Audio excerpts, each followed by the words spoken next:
दोस्तों हाईकोर्ट का एक बहुत इंपॉर्टेंट केस यहाँ पर आया है और ये ऑर्डर आज की इस वीडियो में मैं आपके साथ शेयर करने वाला हूँ। तो वीडियो में आखिरी तक बने रहिएगा। दोस्तों ये जो ऑर्डर आया है हाईकोर्ट की तरफ से ये जो केस है, बेसिकली ये केस आए दिन टैक्स पेयर्स के होते रहते हैं और ये जो गलती है ये गलती भी यहाँ पर टैक्स पेयर से होती रहती है। तो उसी को लेते हुए यदि आप इस केस का रेफरेंस लेके अपने नोटिस का जवाब देना चाहते हैं तो आपको सबसे पहले इस केस को समझना होगा। तो चलिए दोस्तों सबसे पहले इस केस को समझ लेते हैं। The petition seeks a mandamus directing the respondent to rectify the mistakes in its GSTR1 return wherein it has instead of the GST number of the purchase in Andhra Pradesh mentioned the GST number of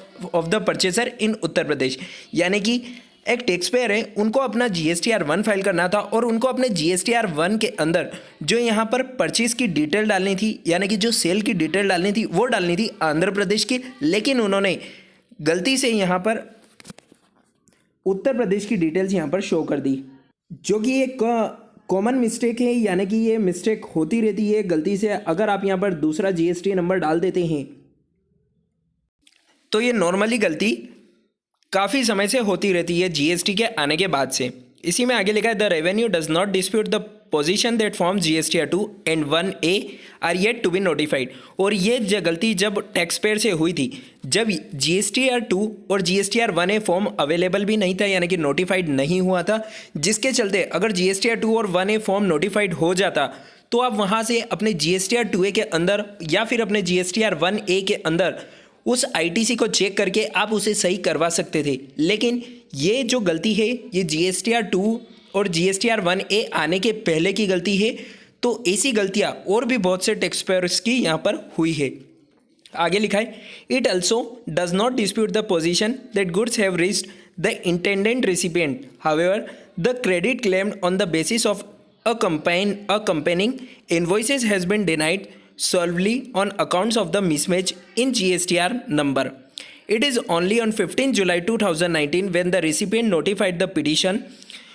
of the rejection of the credit seeking amendment of the return and their threatening legal action that the petition came to be aware of the mismatch। यानी कि यहाँ पर जो ये गलती हुई है, यहाँ पर ये पिटिशंस को कहा गया है कि यहाँ पर आपसे जो ये गलती हुई है इस गलती को आप सुधार लीजिए, नहीं तो यहाँ पर जो आपकी ITC है उसे यहाँ पर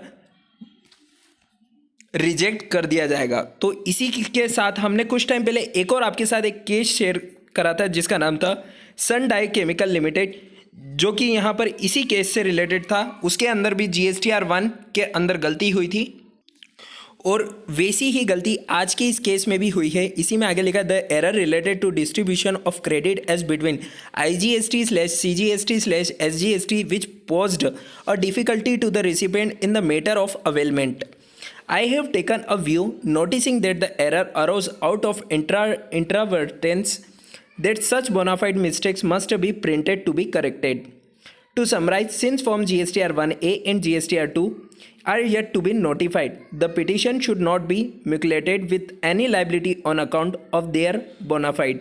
human error and the petition must be permitted to correct the same. यानी कि ये एक ह्यूमन एरर है जो यहाँ पर एक किसी से भी हो सकती है और इसी के लिए यहाँ पर जो पिटिशंस था उसे उसके हित में यहाँ पर निर्णय लिया गया कोर्ट के द्वारा और ये ऑर्डर निकाला गया कि यहाँ पर पिटिशंस को अपने GSTR1 को रेक्टिफाई करने का यहाँ पर मौका मिलना चाहिए।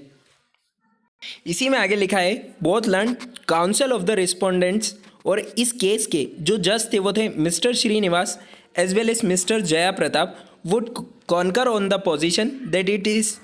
For the assessing officer R2 to give effect to this order and the direction is thus issued to R2 to enable amendment to GSTR1। R2 का मतलब यहाँ पर जो ऑफिसर है यहाँ पर, यानी कि जो आपका जिसने आपके खिलाफ ये नोटिस इशू किया है और जिस GST डिपार्टमेंट का जो ऑफिसर है उसे यहाँ पर कोर्ट ने यहाँ पर अपने केस में कहा है कि यहाँ पर आपको आपके पिटिशंस को, यानी कि आपके जो टैक्स पेयर है उसको यहाँ पर आपको